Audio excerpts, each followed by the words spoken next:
भगवते वासुदेवा भगवते वासुदेवाय नारायणं नमस्कृत्य नरं चैव नरोत्तमं देवीं सरस्वतीं व्यासं ततो जयमुदीरयेत् नष्टप्रायेषु भद्रेषु नित्यं भागवत सेवया भगवतीरुत्तम श्लोकैर्भवति निष्ठिते कृष्णाय वासुदेवाय देवकी नन्दनाय च नन्दगोपकुमाराय गोविन्दाय नमो नमः। मम ज्ञानतिमिरस्य ज्ञानाञ्जनशलाकया चक्षुरुन्मिलितं येन तस्मै श्रीगुरुवे नमः। नमो शंकराय कृष्णप्रेष्ठाय भूतले श्रीमते भक्तिवेदांत स्वामिनिति नामिने सारस्वती गौरवाणी प्रचारिणे निर्विशेष शून्यवादि पाश्चात्य स्थारणे सागरपतुर्भस्य कृपा सिन्धुभ्येव च पतितानां पावनेभ्यो वैष्णवेभ्यो नमो नमः। श्री कृष्ण चैतन्य प्रभु नित्यानंद श्री अद्वैत गदाधर शिवासादि गौरव कृष्ण हरे कृष्ण कृष्ण कृष्ण हरे हरे हरे राम राम राम हरे हरे। श्रीमद् भागवतम में भी शारण्य के जो ऋषि मुनिगण हैं वो प्रश्न कर रहे हैं सूत गोस्वामी से। अभी तक उन्होंने 5 प्रश्न कर दिए हैं। पहला प्रश्न ये था कि परम कल्याण क्या है, जीवों का परम कल्याण का साधन मार्ग क्या है और सारे शास्त्रों का सार क्या है। दूसरा प्रश्न। तीसरा प्रश्न वो करते हैं कि भगवान कृष्ण क्यों देवकी और वसुदेव के रूप के पुत्र के रूप में प्रकट। चौथा प्रश्न करते हैं जो पुरुष अवतार हैं इनकी लीलाओं के बारे में बताएं जिन्होंने ये सृष्टि की है।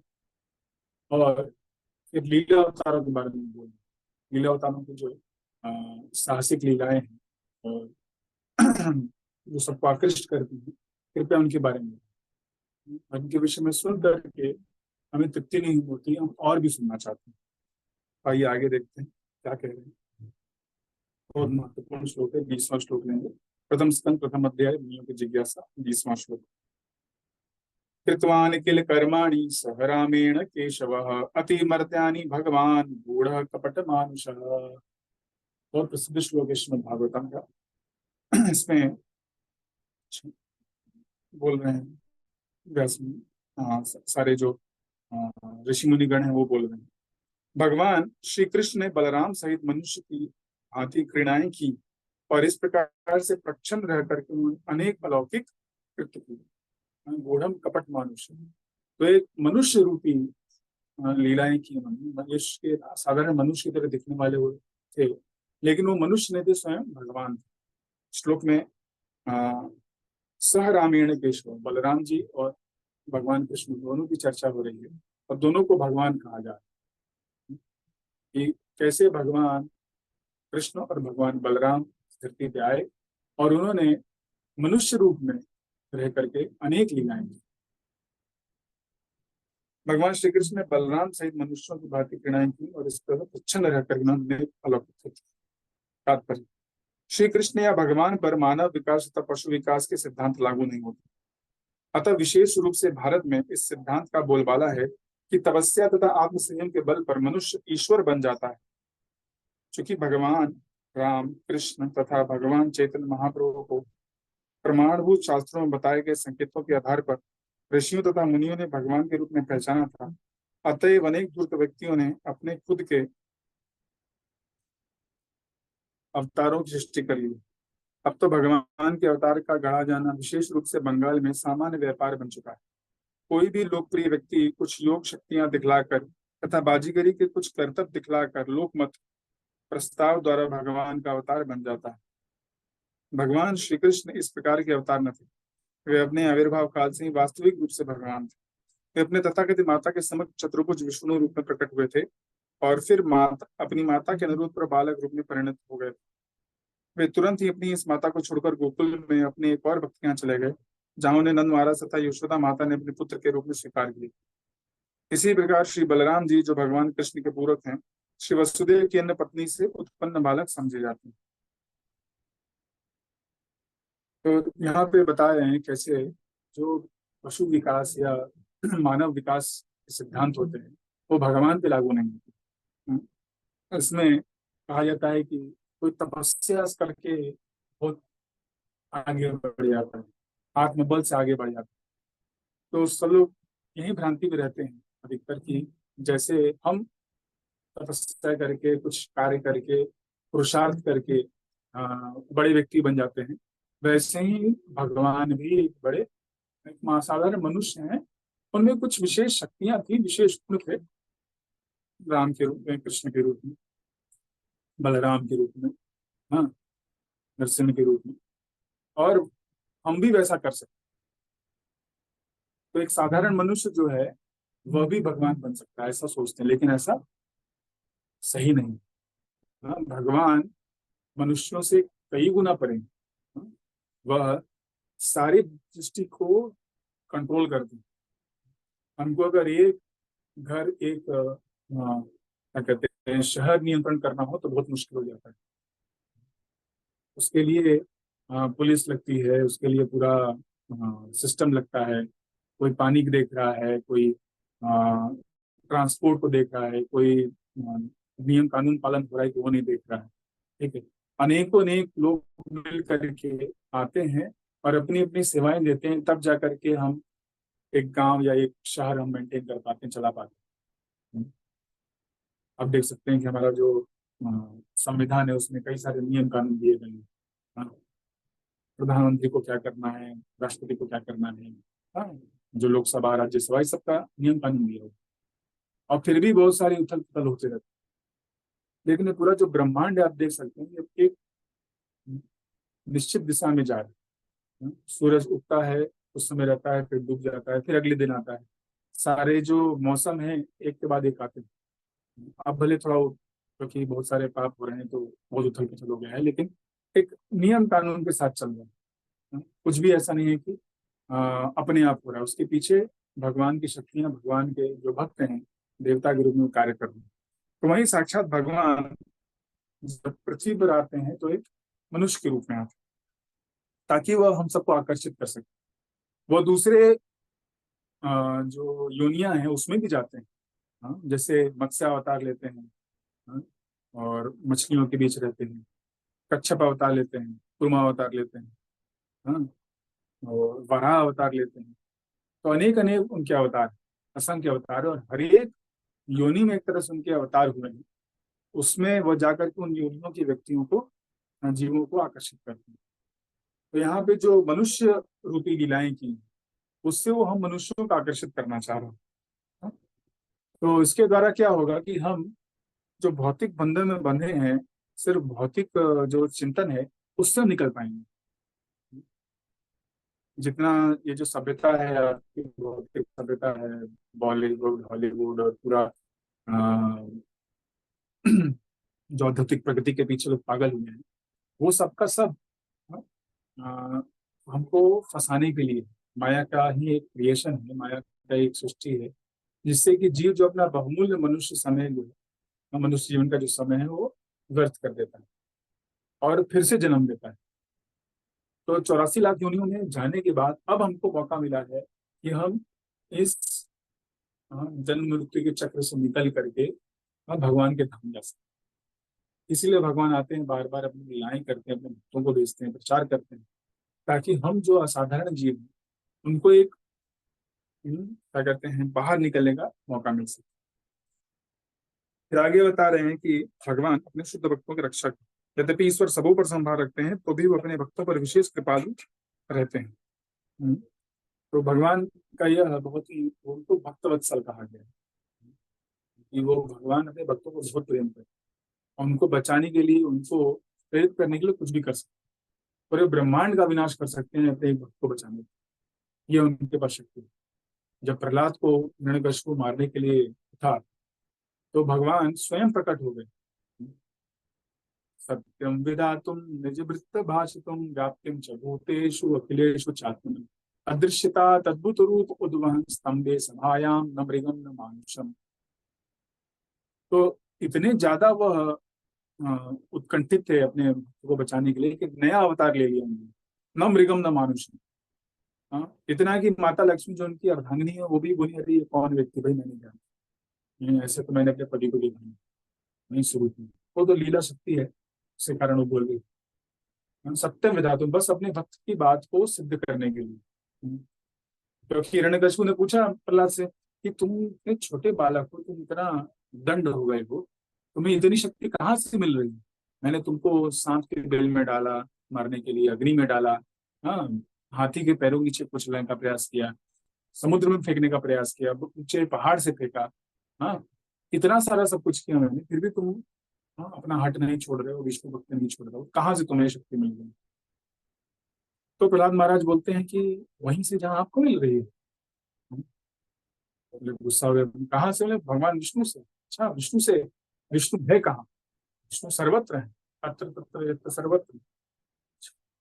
हाँ, तो ये जो खंबा है, इस खंबे में भी विष्णु है। उसको तो विश्वास था कि खंबा तो उसने बनाया है, घर उसका है, सभा उसकी है, तो मैंने तो डाला नहीं विष्णु को। हाँ, विष्णु यहाँ भी है। तो क्योंकि स- प्रहलाद ने बोला कि विष्णु हर जगह है, उस खंबे में भी है, तो वहां से भगवान प्रकट हुए। और उनके जो भक्त हैं ब्रह्मा जी, उन्होंने आशीर्वाद दिया था हिरण्यकशिपु को कि ना तू दिन में मरेगा, ना रात में मरेगा, ना तू मनुष्य से मरेगा, ना पशु से मरेगा। हाँ, तो ऐसा उन्होंने रूप लिया कि न वो पूरी तरह से शेर थे, न वो पूरी तरह से मनुष्य थे। तो इस तरह अपने भक्तों की बात को रखते हुए एक और भक्त यहाँ पे इन्वॉल्व है, नारद मुनि। नारद मुनि ने बोला था देवताओं को कि अ, आप इस जो हिरण्यकशिपु की पत्नी के पेट में जो बच्चा है वो एक महाभागवत है, आप उसको मारो मत। आगे चल के इसी कारण, इसी को मारने जब हिरण्यकशिपु चढ़ेगा तो भगवान स्वयं प्रकट होंगे। तो वह स्थिति आ गई, भगवान इन तीनों भक्तों को प्रसन्न करने के लिए, इनकी बातों को रखने के लिए वो स्वयं प्रकट हो जाते हैं। तो वो विशेष कृपा वो रहते हैं अपने भक्तों के ऊपर। सत्य का अर्थ है कि परम सत्य। जो लोग परम सत्य के सेवक या दास हैं वो सात्वत कहलाते हैं। तो सत्य से सात्वत आता है। सत्य मतलब भगवान स्वयं परम सत्य। तो जो उनके दास हैं, जो उनकी सेवा कर रहे हैं, उनको प्रसन्न करने का प्रयास कर रहे हैं, उनको सात्वत बोला जाता है। तो यह संस्कृत के अनुसार है। ऐसे शुद्ध भक्तों की रक्षा करने वाले भगवान सात्वतों के रक्षक कहलाते हैं। भद्रम ते, सॉरी मुझे लगता है कि पीछे चले जाओ।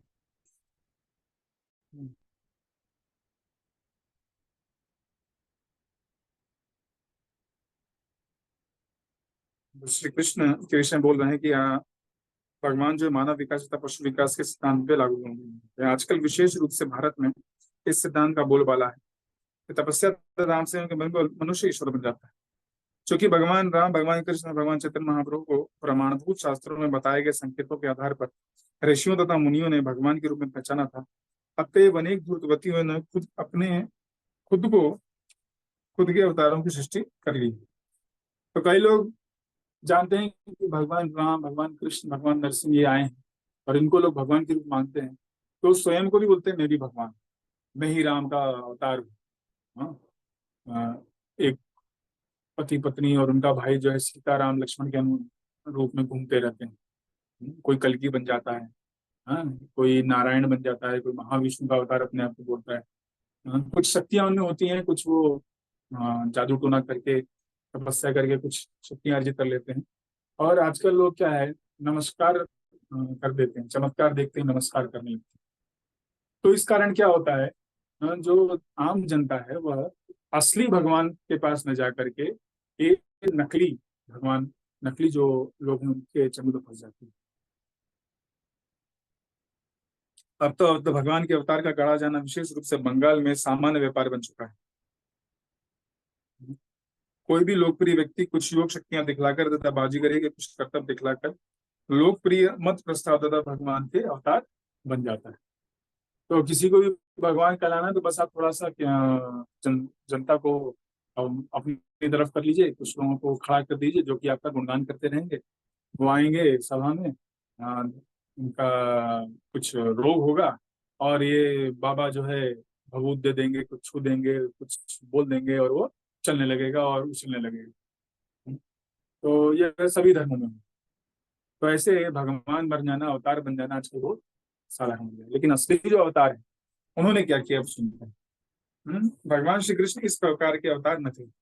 वे अपने आविर्भाव काल से ही वास्तविक रूप से भगवान हैं। तो जब से वो प्रकट हुए तब से ही उन्होंने अपना भगवत जो उनकी शक्तियां उसको प्रकट की। सबसे पहले तो भगवान जब प्रकट हुए देवती देवकी और वसुदेव के पुत्र के रूप में उस कारागार में, तो चतुर्भुज आकार में, चार हाथ, सारे अपने अस्त्र शस्त्र लेकर के वो प्रकट। ऐसा कौन सा बालक है जो कि इस तरह से प्रकट होता है? और फिर क्योंकि उनके माता पिता जो है वात्सल्य भाव में थे, माता देवकी बोलती हैं कि अरे तुम छोटे हो जाओ, वरना क्या होगा, वो कंस आएगा तुमको मार देगा। कहाँ छुपाऊं, तुम छोटे तो कहीं छुपा सकती हो, कहीं रख सकती हो। तो अपनी माता के लिए वो एक छोटे बालक के रूप में, वरना वह संपूर्ण चतुर्भुज रूप में नारायण के रूप में प्रकट होता है। ये भागवत में जब दसम स्कंद में आएंगे तब आपके कथा सुन सकते। फिर उसके बाद बोल रहे हैं कि वो, तो शुरुआत से ऐसा नहीं कि भगवान को कुछ समय लगा, उन्होंने कुछ तपस्या की, कुछ शक्तियां अर्जित की, फिर अपने आप को भगवान माना, नहीं। प्रथम जब से वो प्रकट हुए तब से वो अपने आप के भगवान के रूप में प्रकट थे। फिर अपने तथाकथित माता के समक्ष चतुर्भुज, हाँ में जब चर्चा कर रहे थे, और फिर माता के नाम बालक को वर्णन, और फिर वो तुरंत ही छोड़ करके अपनी यशोदा माता के पास चले गए, और वहां पे वो रहे। और वहां पे उन्होंने अनेक लीलाएं की, जैसे पूतना का वध। पूतना राक्षसी जो थी वो बच्चों को मारती थी बाल घात में, और ऐसा विष लेकर के आई थी जो कि 10 बड़े लोगों को बड़े आराम से मार सकती थी। लेकिन उसका उन्होंने, जो विष है दूध के थ्रू पी लिया, उसका प्राण भी पी लिया, और उसको जितना भी उसमें बुराइयां थी सब वो ले ली। तो वो अपने असली रूप में आ गई, और वो 80 मील का उसका शरीर था, इतना भारी भरकम शरीर। और तो उनका कुछ ही दिन के थे, उतने में ही भगवान ने उसका उद्धार कर दिया, उसको मार दिया। फिर तृणावर्त नाम का एक असुर आया, जो कि एक बाउंडर के रूप में आया, उसका भी वध कर दिया, शक्टासुर का वध कर दिया। तो ऐसे भगवान ने, जब वो बालक रूप में थे तभी उन्होंने ऐसे बड़े बड़े असुरों का वध कर दिया, जिनसे कि पूरा ब्रह्मांड कांपता था। ये जो कंस था, यह ये कंस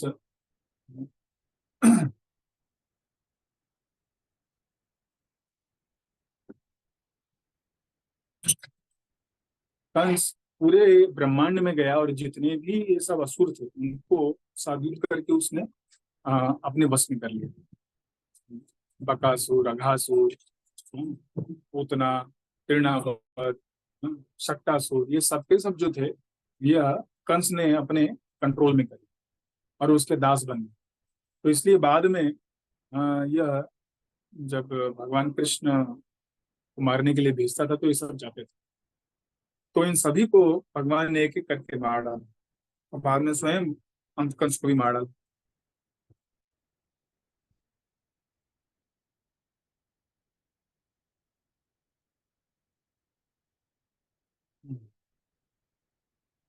श्री बलराम भी, जो भगवान कृष्ण के पूरक हैं, वे वसुदेव की अन्य पत्नी से उत्पन्न बालक समझे जाते हैं। भगवद गीता में भगवान कहते हैं कि उनका जन्म तथा उनके कर्म दिव्य हैं, और जो भाग्यशाली व्यक्ति उनके जन्म तथा कर्म की दिव्य प्रकृति को जान लेता है, वह तुरंत मुक्त होकर भगवत धाम को जा सकता है। हम्म। जन्म कर्म च मे दिव्यम, एवं यो व्यक्ति तत्वतः त्यक्त्वा देहं पुनर्जन्म नेति मामेति सोऽर्जुन। तो इस तरह से व्यक्ति जो है, अगर भगवान को कि जन्म के विषय में समझ जाता है, कैसे वो प्रकट हो रहे हैं, जन्म तो उनका होता नहीं, तो ये समझना है कि वो प्रकट हो रहे हैं, और प्रकट होने के बाद जो लीलाएं कर रहे हैं वो भी दिव्य हैं। तो ये जो समझ लेता है, उसका इस दुनिया में उसको वापस आना नहीं पड़ता। इसीलिए हम लोग ये भगवान की सारी लीलाओं को सुनने का, समझने का, विज्ञान उसके पीछे जानने का प्रयास कर रहे हैं, ताकि हम भी भगवत धाम जा सकें। इस प्रकार श्री कृष्ण के जन्म तथा कर्म की दिव्य प्रकृति का ज्ञान ही मुक्त होने के लिए पर्याप्त है। हाँ, बस ये ज्ञान हो गया, किसी को समझ में आ गया, तत्वता को जान लिया, तो भी वो मुक्त हो जाता है। भागवत में भगवान श्री कृष्ण की दिव्य प्रकृति का वर्णन 9 स्कंदों में हुआ है, और 10वें स्कंद में उनकी विशिष्ट लीलाएं दी गई। इस ग्रंथ को ज्यो ज्यो कोई पढ़ता है त्यों त्यों सब ज्ञात होता जाता है। तो आपको यह ध्यान देना है कि हम भागवत को पहले भी हमने चर्चा किया था, जो इसका इंट्रोडक्शन था उसमें, इस शुरुआत से मैं पढ़ूंगा। तो पहले 9 स्कंदों में भगवान की सारी जो दिव्य कर्म है, दिव्य लीलाएं हैं, उनके विषय में विज्ञान बताया गया, और आखिरी में उनकी दिव्य लीलाएं बताई गई 10वें स्कंद में। तो लीला समझने के लिए हमें पता होना चाहिए व्यक्ति कौन है, क्या करता है, क्या उसकी मानसिकता है, कितना वो महान है, और किस तरह से वो सबके साथ आदान प्रदान करता है, किन लोगों के साथ करता है। क्योंकि जब भगवान की लीलाएं होती हैं, जब वो छोटे बालक के रूप में माता पिता के समक्ष प्रकट हो रहे हैं, अब ग्वाल बालों के साथ खेल रहे हैं, हाँ, गोपियों के साथ लीला कर रहे हैं, फिर वह द्वारका में जाकर के अनेक रानियों को स्वीकार कर रहे हैं, हाँ, रानियों के साथ एक पति की तरह व्यवहार कर रहे हैं। तो ये सब देख करके क्या होता है, सुन करके लोगों को थोड़ा सा भ्रम हो जाता है कि कहीं ये भगवान है क्या। अरे बड़े बड़े देवता मुह्यंती और सूर्य, ब्रह्मा, हाँ, और इंद्र चंद्र, ये सब के सब जो है मुंह में पड़ जाते हैं। स्वयं ब्रह्मा जी जो है वो भगवान के जो जितने भी ग्वाल बाल थे और गौई थी उनको चुरा लेते हैं, ये जानने के लिए कि सही में भगवान है कि नहीं। उनके ही आह्वान पे उन्होंने ही जाकर के प्रार्थना किया, तो भगवान विष्णु श्वेत द्वीप में उन्हें आश्वासन देते हैं कि मैं आऊंगा, और अब वहीं भूल गए, वहीं माया में पड़ गए। तो यह आम व्यक्ति तो बड़े आसानी से वो मूर्ख बन सकता है, माया में पड़ सकता है। तो इसलिए हमें बहुत ही तत्वतः समझना है कि भगवान कौन है, हम वो कहाँ रहते हैं, उनकी लीला का जो प्राकट्य है, उनका जो आदान प्रदान है, वो सिर्फ और सिर्फ अपने भक्तों को प्रसन्न करने के लिए कार्य करते हैं, और धर्म की स्थापना हेतु और सारे जो असामाजिक तत्व हैं उनका समाधान। तो 9 स्कंद पढ़ने के बाद फिर आप ये समझ पाएंगे, लीलाओं को पढ़ पाएंगे और उसमें प्रवेश कर पाएंगे तो संस्करण में जो दी गई। किंतु यहाँ यह ध्यान देना आवश्यकता है कि भगवान ने माता की गोद से ही अपने अलौकिकता प्रदर्शित की, और उनके सारे के सारे कार्यकलाप अति मानवीय हैं। यथा 7 वर्ष की आयु में गोवर्धन पर्वत को उठाना, और ये सारे कार्य उन्हें वास्तविक पूर्ण पुरुषोत्तम भगवान सिद्ध करते हैं। तो महत्वपूर्ण चीज है कि वह जब से माता के गोद में थे, माता देवकी के गोद में थे, माता यशोदा के गोद में थे, तब से उन्होंने अपनी भगवत्ता को प्रदर्शित किया। ये नहीं कि कुछ समय बाद 5 वर्षों 10 वर्षों के योग साधना के बाद वो ऐसा प्रकट कर रहे हैं, वो छोटी उम्र से ही कर रहे हैं, अपनी माता की गोद से। यहाँ पे एक उदाहरण दे रहे हैं कि गोवर्धन को गोवर्धन पर्वत जो आप आज जाएंगे तो आज भी 22 किलोमीटर की परिक्रमा होती है।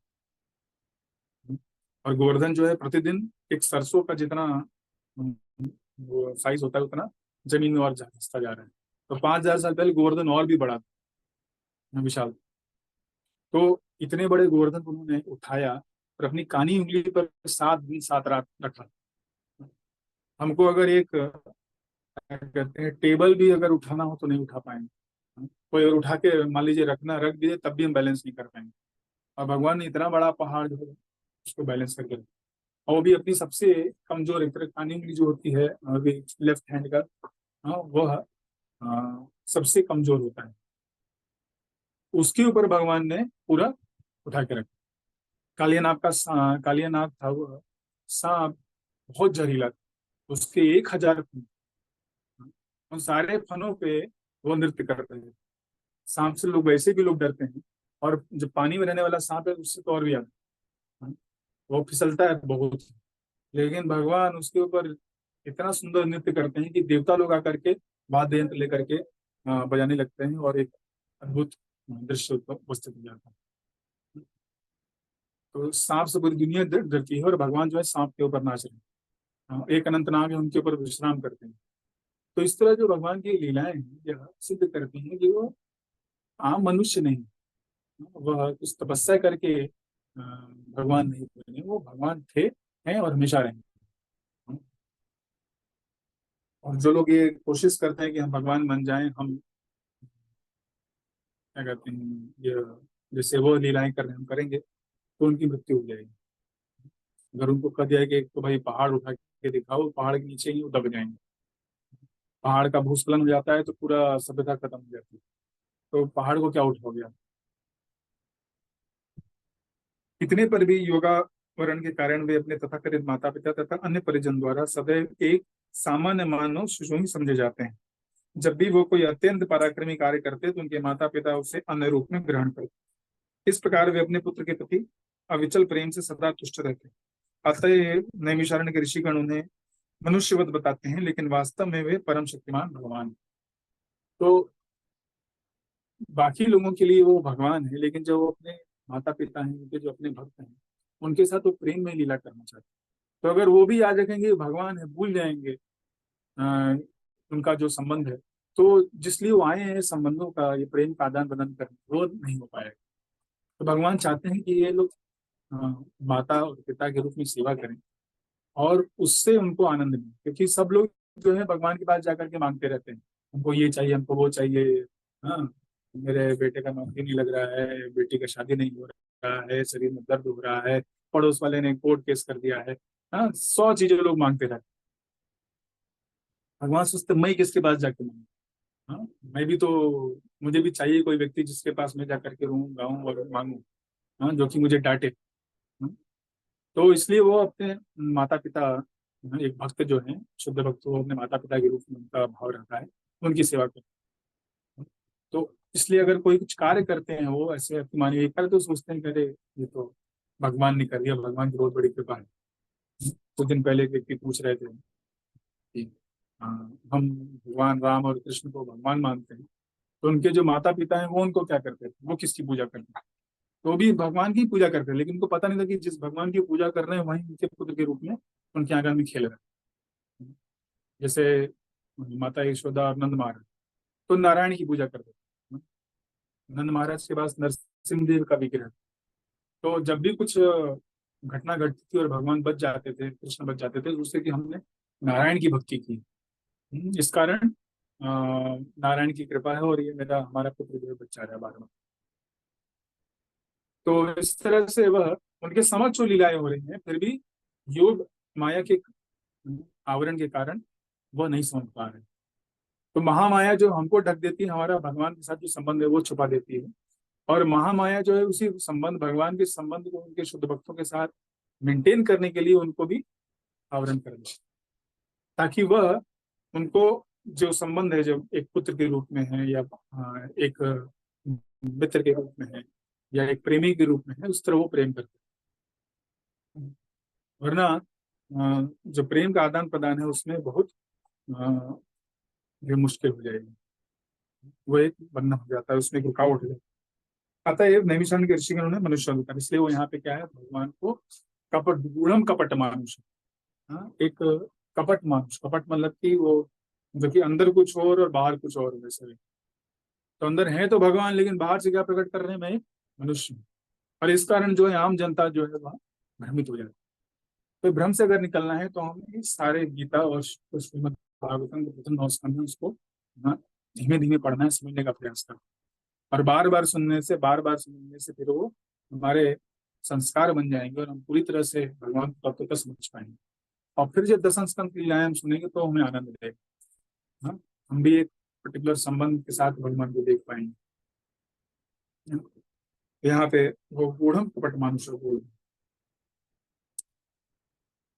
कृतवान किल कर्माणि सह रामेण केशव तीन वर्त्यानि भगवान गूढ़ कपट मानुष। और कृष्ण के लिए, राम के लिए, बलराम के लिए वो भगवान शब्द का इस्तेमाल कर रहे हैं। तो ये विशेष है कि बाकी जो है वो अवतार हैं, लेकिन स्वयं भगवान कौन है, वो कृष्ण है।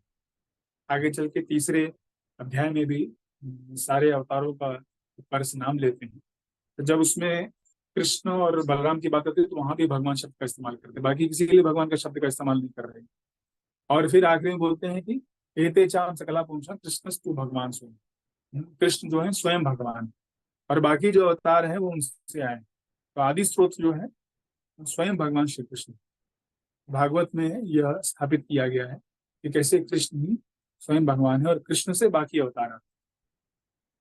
बाकी जो युग है 99, एक बार ब्रह्मा जी के जो एक दिन होता है उसमें 1000 दिव्य युग होते हैं, तो 1000 बार द्वापर युग होता है, तो हर द्वापर में कृष्ण का अवतार होता है, लेकिन वो इस बार को छोड़ के बाकी सब में जो है वो विष्णु आते हैं, कृष्ण बनते हैं। लेकिन इस बार जो ओरिजिनल कृष्ण गोलोक धाम से आ रहे हैं, तो वो बात यहाँ पे भागवत में बताई गई। अगला श्लोक लेंगे। कलिमागा कलिमागतमाज्ञाय क्षेत्रेऽस्मिन् वैष्णवे वयम् आसीन दीर्घ सत्रेण अथायाम सक्षणा हरे। और भली बात ही जान करके कि कलयुग का प्रारंभ हो गया है, हम इस पवित्र समय भगवान का दिव्य संदेश सुनने के लिए तथा इस प्रकार यज्ञ संपन्न करने के लिए दीर्घ सत्र में एकत्र हुए। तो ऋषि मुनिगण जो है सारे संसार के कल्याण के लिए जानते हैं कि कलयुग बहुत ही मुश्किल समय है, और इसमें सभी लोग जो है वो अ, आकृष्ट हो ज्यादा हो जाते हैं भगवान की माया के प्रति। तो कैसे वो माया से निकलें और भगवान की भक्ति में लगें, उसलिए वो ये यज्ञ कर रहे हैं और वहां पे आके भगवान का गुणगान सुनना चाह रहे हैं। तात्पर्य, सतयुग, स्वर्णयुग तथा रजत एवं ताम्र युग अर्थात त्रेता द्वापर की बात की, कलयुग आत्म साक्षात्कार के लिए तनिक भी उपयुक्त नहीं। बाकी युगों में आत्म साक्षात्कार करने के लिए सभी लोग उत्सुक रहते थे, लेकिन यहाँ भी कोई उत्सुक ही नहीं। और उत्सुक जो होता भी है, इतने उपद्रव हो रहे हैं कि वह इसमें कार्य नहीं कर पाता। अभी कुछ दिन पहले हमारे एक जो पड़ोसी देश है, कल ही वहां पे बड़ा उथल पुथल हो गया। वहाँ के प्रधानमंत्री जो है उनको उनके प्रति बहुत हिंसा की गई, उनको अपना जान बचा के भागना पड़ा। और वहाँ पे जो मंदिर है उसको तोड़ा फोड़ा गया। तो ऐसी स्थिति में, हिंसा में, कलयुग में हमें जीना पड़ रहा है। और इसमें हमें भगवान का भक्ति करने का मौका जितना मिला है, उतना जितना जल्दी हम भगवान को प्राप्त कर पाए वही अच्छा, क्योंकि कब क्या हो जाए कुछ भरोसा नहीं। सतयुग में 1 लाख वर्ष की उम्र वाले लोग आत्म साक्षात्कार के लिए दीर्घकालीन ध्यान करने में समर्थ थे। जब त्रेता युग में जीवन की अवधि 10,000 वर्ष थी तो महान यज्ञों के अनुष्ठान से आत्म साक्षात्कार प्राप्त किया जाने लगा। और द्वापर युग में जब जीवन अवधि 1,000 वर्ष हो गई तो भगवान की पूजा तथा द्वारा यह आत्म साक्षात्कार प्राप्त किया जाने लगा। तो हर युग में भगवान को प्राप्त करने का एक तरीका होता है ना? तो जो सतयुग था उसमें ध्यान के द्वारा, जो योग पद्धति उसके द्वारा लोग ध्यान करते थे, ध्यान योग के द्वारा, और इस तरह से भगवान को प्राप्त करते थे। उस वक्त 1 लाख साल तक लोग जीवित रह सकते। तो 10,000 साल, कोई 60,000 साल ऐसे तपस्या करके लोग भगवान को प्राप्त कर लेते। लेकिन अगला जब युग आए, त्रेता युग आए, तो 10% कम हो गया। जो 1 लाख साल जीते थे अब लोग 10,000 साल जीते। तब क्या है, तब यज्ञ के द्वारा बड़े बड़े यज्ञ होते थे। जैसे फुटबॉल फील्ड है, क्रिकेट का फील्ड है, इतना बड़ा यज्ञ स्थल ही होता था। सैकड़ों ब्राह्मण जो है यज्ञ करते थे और आहुति देते थे घी की और अनेक जो यज्ञ में सामग्री होती है उसकी, और उसके द्वारा लोग भगवान को प्राप्त करते थे। फिर अगले युग में जो द्वापर युग आया उसमें अ, और 10% कम हुआ। तो जो एक 10,000 था वो 1,000 साल। तो भगवान का वो लोग कि पूजा करके, जो विग्रह की उपासना करके उसके द्वारा भगवान को प्राप्त कर सकते। अब कलयुग में जो है वो 100 साल हो गया है। मैक्सिमम एज जो है 100 साल है। और वो भी अब घट गई है, अब 50, 60, 70 में ही लोग आजकल उनकी मृत्यु हो जाती है। तो इतने कम समय में अगर आपको भगवान को प्राप्त करना है तो एक विशेष जो पद्धति है उसको उसका इस्तेमाल करना पड़ेगा। क्योंकि अब हम त्रेता युग की तरह या द्वापर युग की तरह उतना हम तपस्या नहीं कर सकते या यज्ञ नहीं कर सकते या भगवान की विग्रह की उपासना नहीं कर सकते। किंतु इस कलयुग में अधिकतम जीवन अवधि केवल 100 वर्ष ही है और ये भी कठिनाइयों से पूर्ण है। अतः इसमें आत्म साक्षात्कार के लिए जिस विधि की संस्तुति की गई है वह है भगवान के पवित्र नाम या सतम लीलाओं का श्रवण और कीर्तन करना। तो इस युग के लिए जो युग धर्म है वो है संकीर्तन करना। भगवान का नाम, रूप, गुण, लीला, इसका कीर्तन करें, सुने, श्रवण करें और इस तरह से अपना जीवन में भगवान का स्मरण करें। तो जब हम श्रवण कीर्तन करते हैं तो विष्णु स्मरण हुआ है आसान हो जाता है।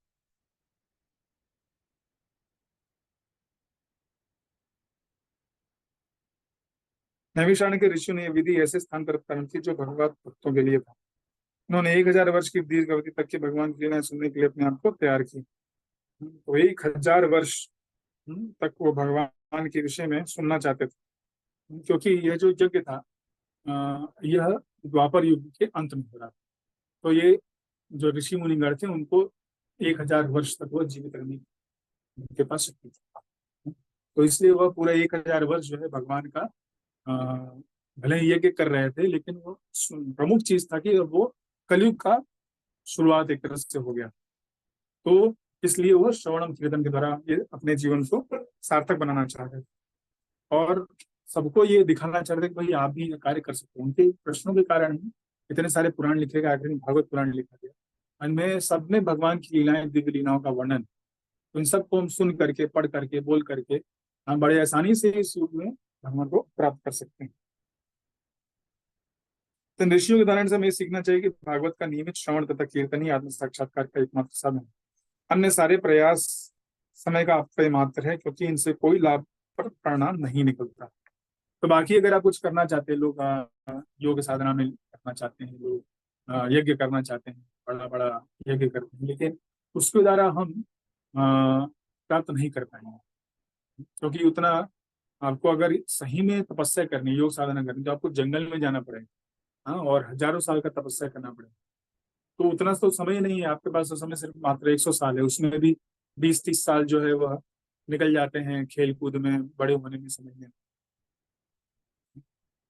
आप यज्ञ नहीं कर सकते, वैसे शुद्ध ब्राह्मण नहीं है, वो सामग्री नहीं है।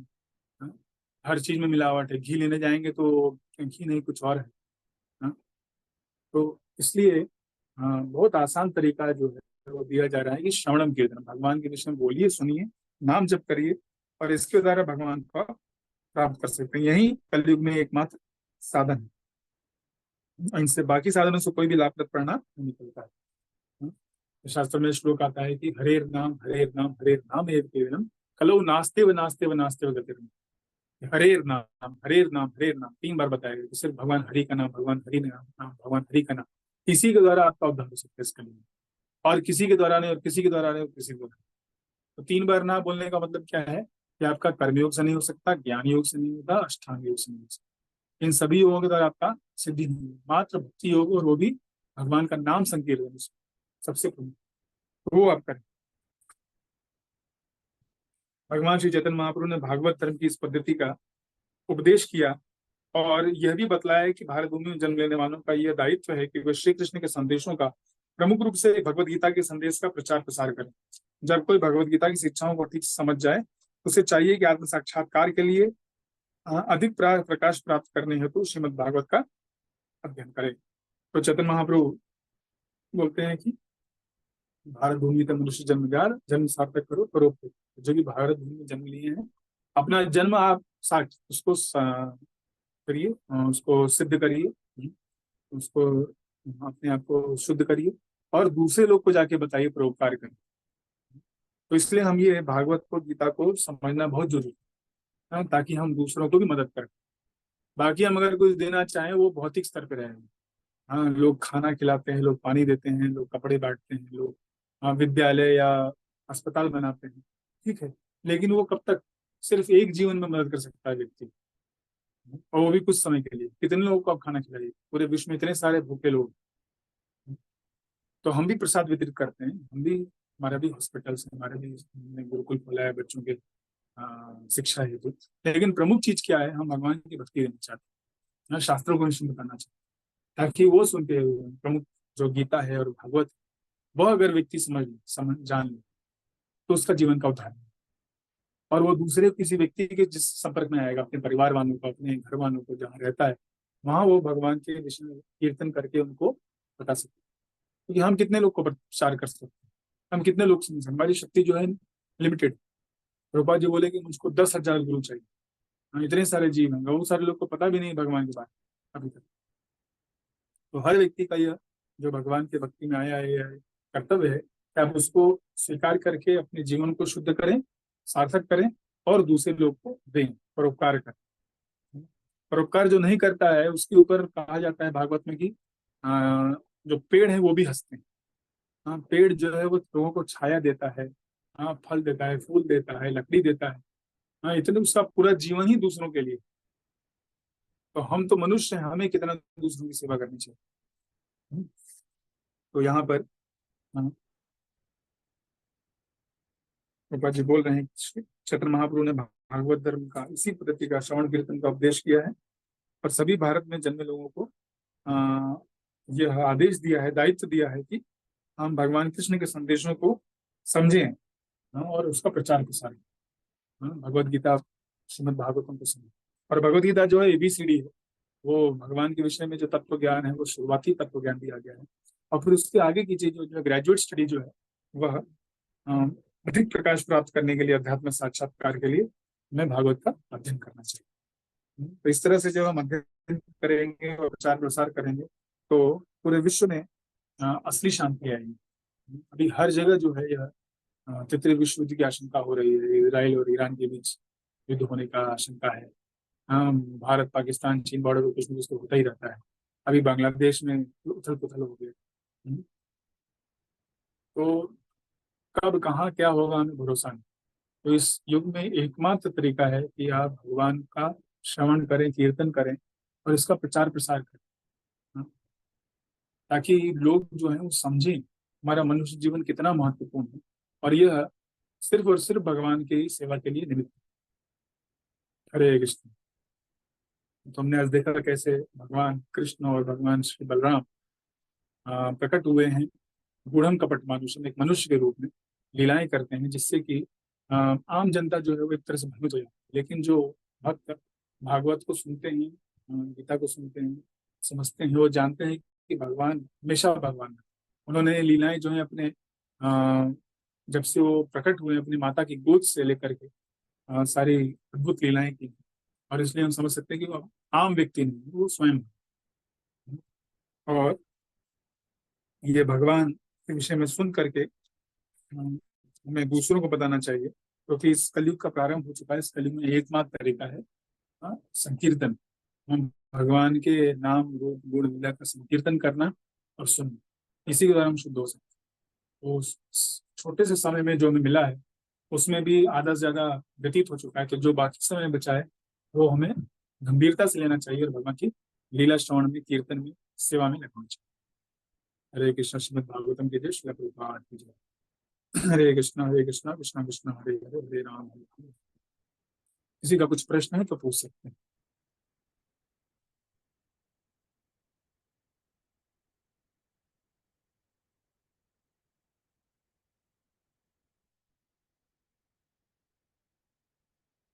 हरे कृष्णा।